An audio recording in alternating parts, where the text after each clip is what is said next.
მარიკა არევაძე, კოალიცია ცვლილებებისთვის წევრი, იურისტი, მასთან უნდა განვაგრძოთ საუბარი. მოგესალმებით ქალბატონო მარიკა, მადლობას გიხდით თქვენი დროისთვის და გადაცემაში მონაწილეობისთვის. მთელი დღის განმავლობაში დამატებით ინფორმაციას ცის მიღების მოლოდინი მაინც ჰქონდა საზოგადოებასაც და მედია საშუალებებსაც გულისხმობს სახელმწიფო უსაფრთხოების სამსახურს უფრო მეც განმარტავდნენ თითქოს გვეგონა იმ ადამიანების დაბარებასთან დაკავშირებით რომლებიც მოწმის სახით გამოკითხეს რას ვხედავთ ახლა ჩვენ იმ განცხადებებისაც რომელსაც 2 დღეა ვისმენთ კობახიძემ კრიმინალადაც კი შერაცხა ქვეყნისთვის მაზიანებელია განცხადებები რომელიც BBC-სთან გაკეთდაო და პარალელურად სუში მედიკოსებს, რომლებმაც გამოიკვლიეს ადამიანის ჯანმრთელობის მდგომარეობა, რომლებიც დაშავდნენ საპროტესტო აქციაზე. მოგესალმებით პირველ რიგში ჩვენ უკვე ვხედავთ ასე ვთქვათ BBC-ის საგამოძიებო სიუჟეტმა გვანახა უმძიმესი სურათი ფაქტობრივად გაგვიახლა ის რაც ვიცოდით ისედაც ნოემბერ-დეკემბერში დემონსტრანტებმა ვინაიდან იქვე გაზის გაშვების დროს და ამ წყლის ჭავლის გამოყენების დროს თითოეული ადამიანი ვინც იქ ვიყავით ვამბობდით ამას მაშინვე რომ რაღაცა სხვა ნივთიერება იქნა გამოყენებული იმიტომ რომ მას ჰქონდა საკმაოდ მძაფრი რეაქცია იმთავითვე როგორც კი შესხურება ხდებოდა და შესუნთქვა ხდებოდა და ასევე შემდგომაც უკვე დაკვირვებებმა აჩვენა რომ გამოვლინებები იყო. ამ გამოძიებამ ამ საგამოძიებო სიუჟეტმა კი გვანახა რომ თურმე ოცნება ყოველგვარ ზღვარს გასცდა როგორც სამართლებრივ ასევე მორალურ ჩარჩოებში და საკუთარი მოსახლეობის წინააღმდეგ სავარაუდოდ გამოიყენა ქიმიური იარაღი, ქიმიური ნივთიერება რომელიც აკრძალულია. BBC-ის გამოძიების შედეგად ჩვენ ვხედავთ რომ ოცნება დადგა ძალიან მძიმე რეალობის წინაშე, იმიტომ რომ აქ ერთმანეთსგან უნდა გავმიჯნოთ პოლიტიკური პასუხისგებლობა და პოლიტიკური საკითხი და სამართლებრივი პასუხისგებლობა და სამართლებრივი საკითხი. მოდი დავიწყოთ სამართლებრივი თვალსაზრისით და აქ უფრო მოზომილი ვიქნები, იმიტომ რომ შეფასებების ნაწილში, რადგან ჯერ შიდა გამოძიებები არ არის ასე ვთქვათ ხელშესახები. დავიტყვი რომ BBC-ის გამოძიებაზე დაყრდნობით მაღალია იმის ალბათობა რომ შესაძლოა ჩადენილი იყოს დანაშაული მათ შორის ისეთი რომელსაც ითვალისწინებს სისხლის სამართლის კოდექსის შიდა მიმართულებით და ეს შიდა ჩვენი სისხლის სამართლის კოდექსი და ეს არის ქიმიური ნივთიერებების გამოყენება რომელიც არ დაიშვება იმ კონვენციით რომლის ხელმომწერიც ჩვენ ვართ და რომლის მხარეც ჩვენ ვართ და რომლის ფარგლებშიც დაუშვებელია ამ ქიმიური ნივთიერების გამოყენება ხომ და ეს იწვევს ერთის მხრივ შიდა პასუხის გებლობას, რასაც ქვია ამ სისხლის სამართლის კოდექსის მუხლის გაყოლა და მეორეს მხრივ საერთაშორისო პასუხისგებლობასაც, იმიტომ რომ ეს არის ფაქტობრივად კაცობრიობის წინაშე მიმართული დანაშაული, რომელიც საკუთარი მოსახლეობის მიმართ გამოიყენა იარაღი. თან გამოიყენა იმ ძალამ, იმ პოლიტიკურმა ძალამ, რომელიც ხალხს წინა საარჩევნოდ არწმუნებდა, რომ ჩვენ ვართ მშვიდობა და ჩვენ ვართ ერთადერთი ძალა, რომელიც ამ ქვეყანაში უზრუნველყოფს მშვიდობას, ხო? ამ დროს მას შეიძლება უკვე პასუხისგებლობის ზომად ჰქონდეს ქვეყნის შიგნითაც გასამართლება, სისხლის სამართლებრივი წესით, სამართლებრივ ნაწილში და ასევე საერთაშორისო მიმართულებით, მათ შორის ჰააგის ტრიბუნალში. რაც შეეხება პოლიტიკურ პასუხისგებლობას, პოლიტიკურ ნაწილში აქ მნიშვნელოვანი აღინიშნოს, რომ პირველი ეს ძალა უკვე უნდა აკეთებდეს ისეთ განცხადებებს, გადადგომას, ახალ არჩევნებს ნიშნავდეს და ასე შემდგომ, იმიტომ რომ როდესაც შენ ასე მტკიცებულებებით გაჯერებული, ასე ვთქვათ, ეჭვი წამოგიჭრეს და დაგიყენეს, შენ ან უნდა უტყუარი მტკიცებულებებით ეს ყველაფერი გააბათილო, ან აიღო პოლიტიკური პასუხისგებლობა ამ ყველაფერზე. რატომ არ იდება უტყუარი მტკიცებულებები, რომელიც წესით რთული გასასაჯაროებელი არ არის, ხო?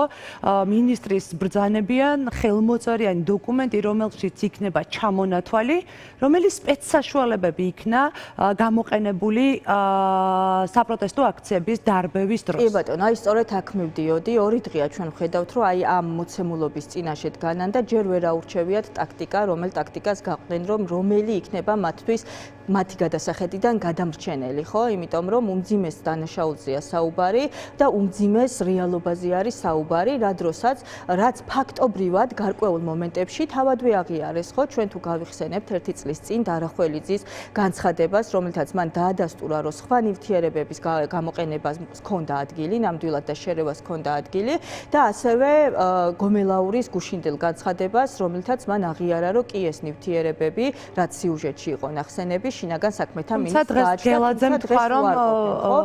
გომელაურს აერია. ხო, გომელაურს კი არაერია თვითონ ვერ ჩამოყალიბდნენ ტაქტიკაში ერთის მხრივ თუ რა ტაქტიკა გამოიყენონ თავის დაცვის მიზნით, იმიტომ რომ გუშინ თავსაც ესხმოდნენ და საჩივრების შეტანაზე საუბრობდნენ და დღეს დაიწყეს შიდა გამოძიება. ხო, BBC-ს წინააღმდეგ დღეს დაიწყეს შიდა გამოძიება, ხო? აქ არის მნიშვნელოვანი რა ფაქტია, რომ რაღაცა ნივთიერებების შერევას ჰქონდა ადგილი.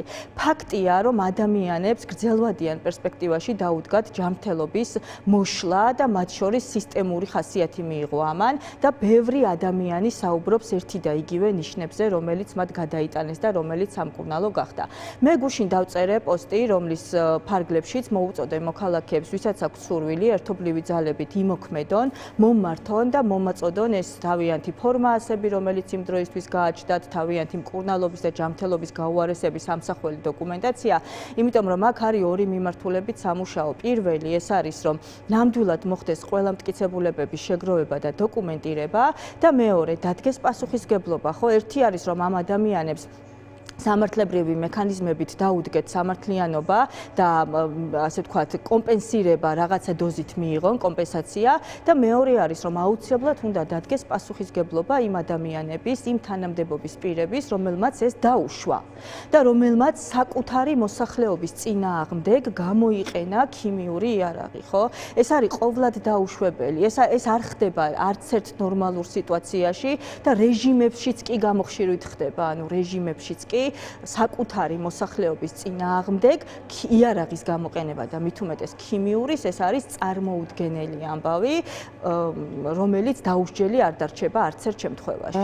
სამართლებრივი ნაწილი რომ ამოვწუროთ, გულისხმობ თქვენს მიმართვას დაზარალებული მოქალაქეებისადმი, სარჩელი მომზადდება შიგნით ქართულ სასამართლოებში წასაღებად, თუ ეს სარჩელი პარალელურად მომზადდება ადამიანის ევროპულ სასამართლოში წასაღებად. ეს ორივე რა თქმა უნდა ერთმანეთს არ გამორიცხავს, თუმცა დავას როგორ აპირებთ ქართველი ხალხი საქართველოს წინააღმდეგ ასეთი დავა შეიძლება მორიგი ვიხილოთ?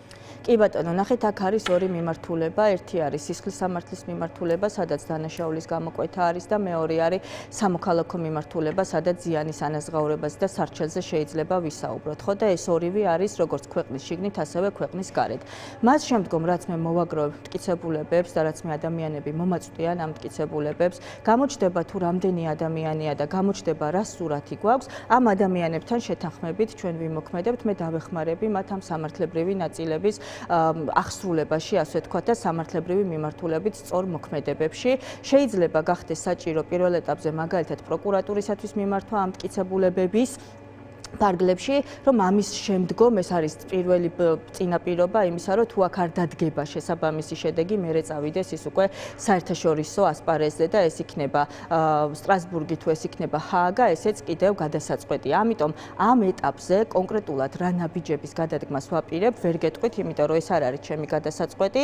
მე მას შემდგომ რაც მექნება სრული სურათი, დოკუმენტირებულად ასახული ყველაფერი ამ ადამიანებთან ერთად გადავწყვეტ როგორ თუ არა უკვე გამოხმაურება თქვენ სანამ ეთერში შევიდოდით და ამბობდით, რომ უმძიმეს ისტორიებს ვისმენდი იმ ადამიანების მხრიდან, რომლებსაც სერიოზული ჯანმრთელობის პრობლემები შეექმნათ.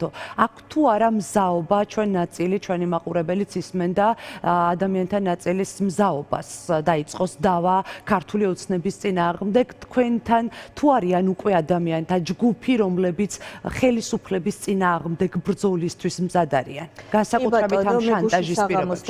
ეს პოსტი და უკვე 30-მდე ადამიანი გამომეხმაურა, ნაწილ მათგანს აქვს უკვე თავისი სამედიცინო დოკუმენტაცია, ნაწილ მათგანი დავაკვალიანეთ თუ როგორ უნდა მოიპოვოს ეს მტკიცებულებები და ეს დოკუმენტაცია და გრძელდება ყოველწუთიერად გამოხმაურება. აქაც ჯანმრთელობის პრობლემებზე ვსაუბრობთ, ქალბატონო მარიკა. ანუ სხვადასხვა კატეგორიის პრობლემებზე არის საუბარი და საკმაოდ მძიმე პრობლემებზე არის საუბარი. მათ შორის ყველაზე მძიმე, რაც ჩემთვის ცნობილი გახდა, ეს არის ანევრიზმა, რო გაუსკდა ადამიანს სწორედ ამ აქციებზე ყოფნის შემდგომ არის სმენის დაქვეითება და სმენის დაკარგვა რიგ შემთხვევებში, არის მხედველობასთან დაკავშირებული პრობლემები, სასუნთქ გზებთან და ფილტვებთან დაკავშირებული პრობლემები და ალერგია მათ შორის, ალერგია და გამონაყარი, ანუ სხვადასხვა სიმპტომებზე მიუთითებენ ადამიანები. ამ ყველაფრის დაჯგუფებას მე მოვახდენ სამართლებრივ ნაწილში, თუმცა აუცილებლად ჩვენი პარტია ახალის ჯანდაცვის ოფისთან ერთად და სამედიცინო საზოგადოებასთან ერთად ასევე მოხდება ამ ფორმაასების და გამოცემულობის შეფასება და ერთიანი მსხვილი დოკუმენტი მომზადება, მერე რომელიც გამოყენებული იქნება როგორც ქვეყნის შიგნით, ასევე საერთაშორისო მიმართულებით. გააჩნია რას გადაწყვეტენ ეს ადამიანები ბრძოლის რომელ ტაქტიკას აირჩევენ, იმიტომ რომ აქ მე არ ვიღებ გადაწყვეტილებას მიიღებენ სწორედ ეს ადამიანები, რომლებსაც კითხვაზე რო გავცე პასუხი, ნამდვილად აქვთ მზაობა, არათუ მზაობა, არამედ მოთხოვნა, რომ სამართლიანობა აღსრულდეს, იმიტომ რომ ეს ადამიანები ამ დრომდე, ბევრი მათგანი მეუბნება და მიყვება პირად საუბრებში, ამ დრომდე ებრძვიან ჯანმრთელობის პრობლემებს, რომელიც გამოწვეული იქნა სწორედ აღნიშნული დარბავების შემდგომ და დაეწყო თან მოულოდნელად და ხშირ შემთხვევაში ანალიზებში რომ საერთოდ არ ჩანს. ამიტომ მე თქვენი ეთერითაც ვისარგებლებ ყველა ის ადამიანი, ყველა ის დემონსტრანტი, რომელიც იმყოფებოდა აქციებზე და რომელსაც ნოემბერ-დეკემბრის შემდგომ მიაჩნია, რომ გაუარესდა ჯანმრთელობა და უკავშირებს სწორედ აღნიშნულ გამოფრქვევებს, ასე ვთქვათ, და აქციაზე გაშვებული გაზის სუნთქვას თუ წყლის ჭავლის შემეხმიანეთ მოქმედების დროა ნამდვილად ეს არის უმძიმესი დანაშაული და ეს არის უმძიმესი რეალობა, რომელსაც აუცილებლად გვჭირდება რეაგირება და რომელიც აუცილებლად ასე ვთქვათ, უნდა ვიმოქმედოთ ყველანაირი მიმართულებით და აქ ნიუანსი მინდა ხაზი გაუსვა. იმიტომ რომ იქ მარტო დემონსტრანტებზე არ არის საუბარი. პირველი სკოლა მდებარეობს იქ, ხოლმე შემეხმიანა მოქალაქე, რომელიც საერთოდ არ იყო აქციაზე და რომელსაც მძიმე პრობლემები გამოუვლინდა და უბრალოდ მეორე დღეს ერთ-ერთი ეკლესიის უკან სამუშაოს ასრულებდა, სამსახურში გამოცხადდა და მასაც დაემართა ეს პრობლემები ზუსტად იგივე სიმპტომატიკით.